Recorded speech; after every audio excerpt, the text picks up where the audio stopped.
The purpose of this project is to learn or review basic methods for writing a speech with a defined purpose and to present a well-organized speech of any topic.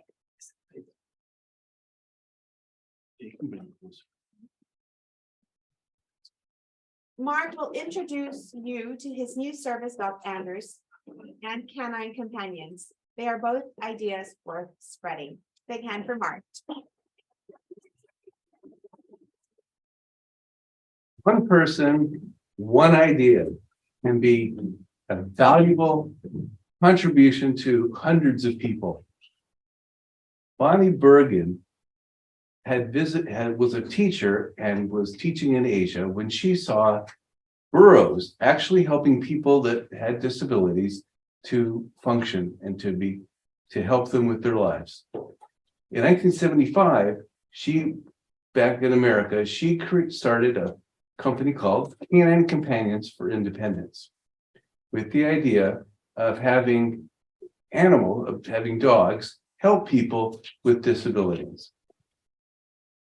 Over the years, she decided that the way to train them was to bring them into the fold by having volunteer puppy raisers train the dogs and then give them to individuals who qualify. What I'd like to do today is give you an idea about Canine Companions and what it's all about, give you a little bit of my personal story, and then he is going to go through some of his commands. Madam Toastmaster, fellow Toastmasters, and most welcome guests. Let's begin with Canine Companions.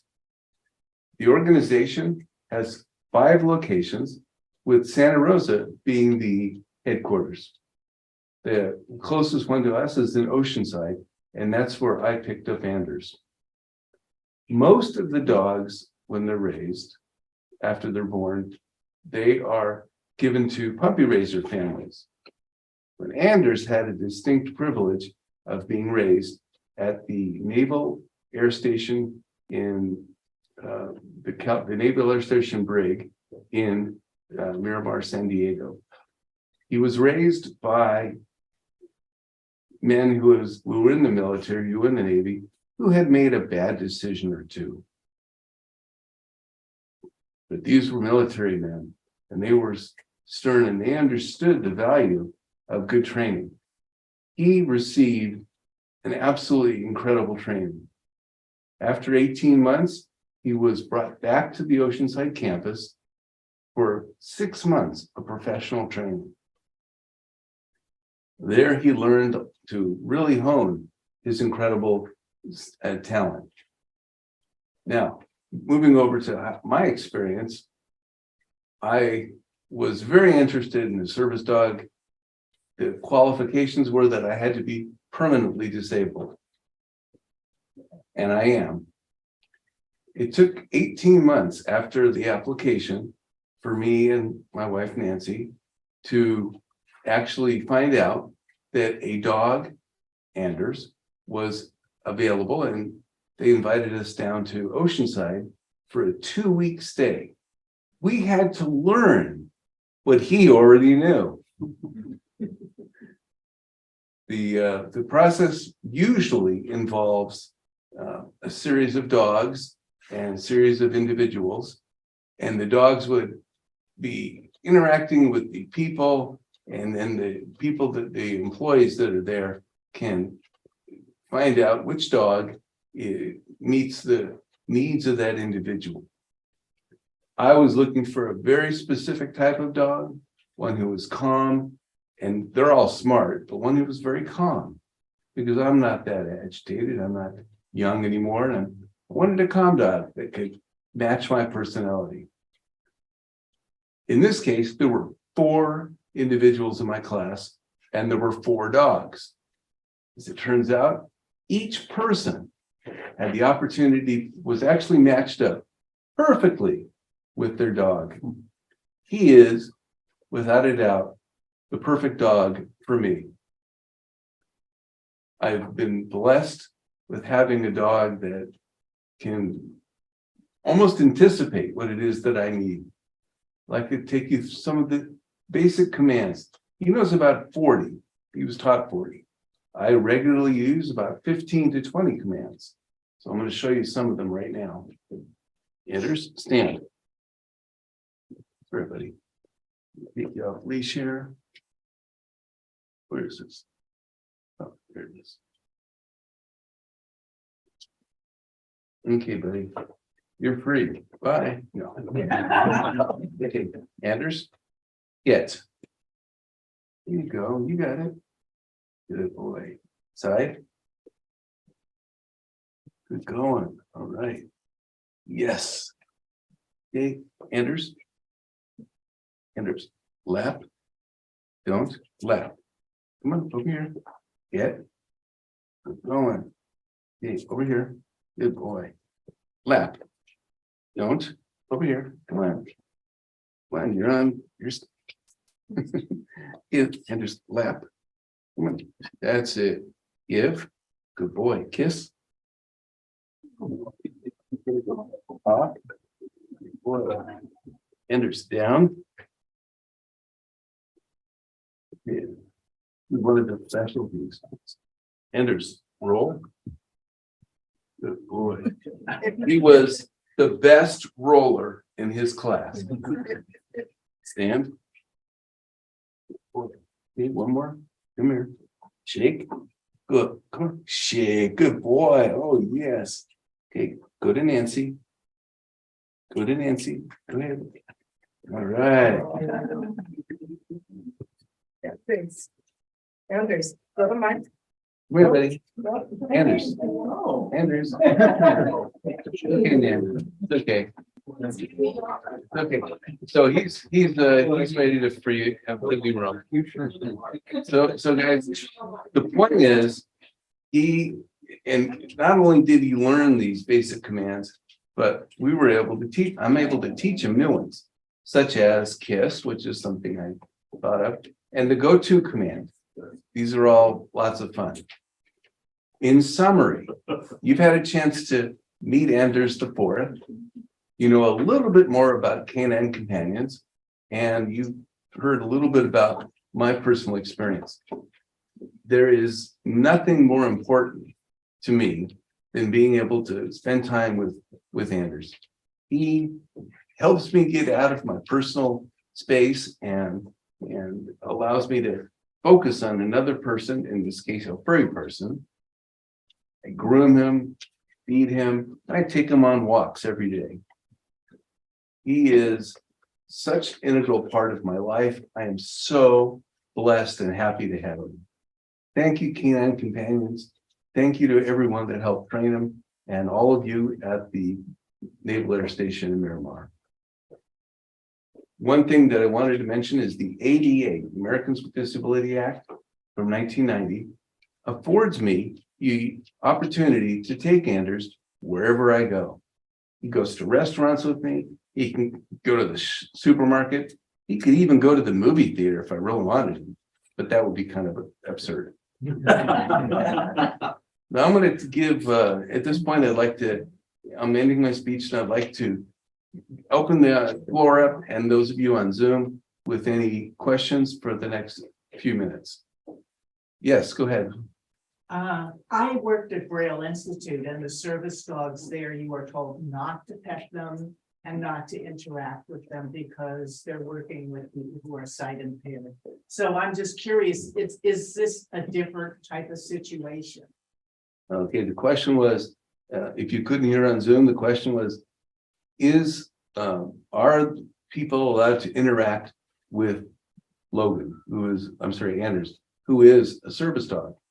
And in most cases, the answer would be no, unless the owner, in this case myself, gives permission in an enclosed area like we are right now for people to interact with him. Oftentimes, I'm out in walking Anders, and people will just get down and start petting him. That's not okay. They usually need to ask me. And when they ask me, 99% of the time I say, okay, especially the kids. Oh my God. When the kids come up to them, sometimes they'll look at me and say, can I pet your dog? It's adorable.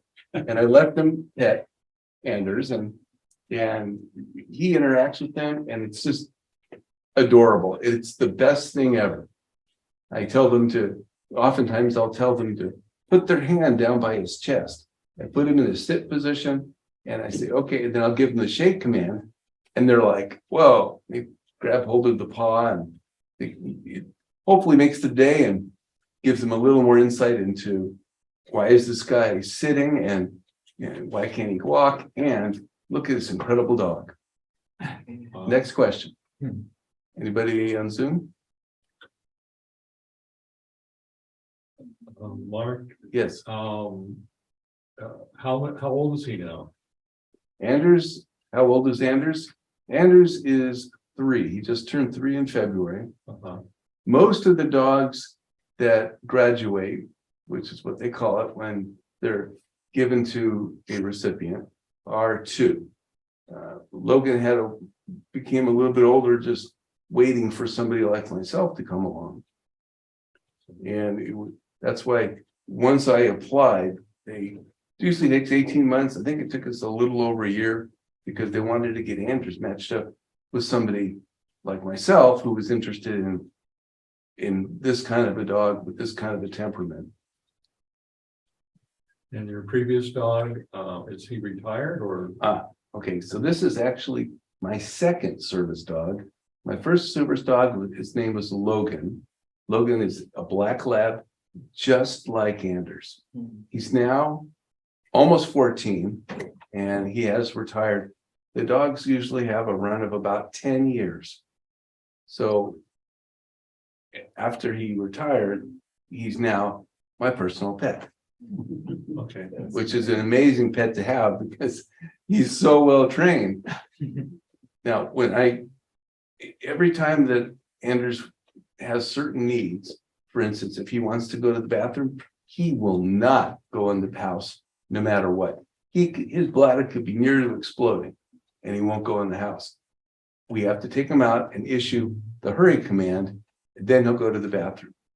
When he's ready to eat, I could pour food in his bowl and he'll look up at me, look down at the food, look up at me until I give the okay command. Then he'll go for the food. That is a well-trained dog. Yes, go ahead, Stephen. What's the story behind his name? Since your previous dog was Logan, this one is Anders the Fourth. What's the difference? What's the name recognition? Okay, so this is how it works with names. I wasn't familiar when I got Logan at the very beginning, but every litter of dogs is named with the same beginning, the same letter. So Logan was in the L litter. His brother's name was Levon. And Anders was in the A litter. So the puppy raiser, the people that breed him, are given the opportunity to name the dogs. There were 3 other Anders, and I'm guessing that's a Scandinavian name. I'm not really sure, but that was available to be named to use for a current dog in the litter. He got Anders. Logan was actually named Loggins at the beginning when we first got him. There's no way I would be calling my dog Loggins all the time. I'm not a Kenny fan, but somebody obviously was. We renamed him Logan because that meant something to me, just from a history of watching a certain movie. And as it turns out, it was very funny, but the volunteer puppy raiser family also renamed him Logan. And does Logan get along well with Andrew? Does Logan get along? At the beginning, when Anders first came home, Logan didn't want anything to do with him. Now they're best buds. Sometimes they'll fight over a toy when they're playing out in the yard. Old Logan will be animated to play with young Anders. And he's made the older boy much more young. And it's really amazing to see how well they bonded. Sometimes we have somebody come over and they'll be following the person like carp throughout the house. It's really, really something. So yes, they do get along quite well. And he's Does doing does Anders have a protective side to him? a protective side. You know, if where he would have to protect you in any way. Ah, good question. Okay, well, are we out of time? Go ahead, Okay. go ahead. We got- Okay, so, okay, I'm not sure, and I hope I never have to test it, Right. but the theory is he is still a dog. When I take him off leash, when I take his vest off and basically he's allowed to play in the yard, he is running around at full speed like any other dog. I would hope that if I was in personal danger, that he would revert to that wolf-like state and protect me. Given his tendency and given Logan's tendency to greet everyone that comes to the door and present them with a toy, even though they've never seen them, I'm not sure, Barry.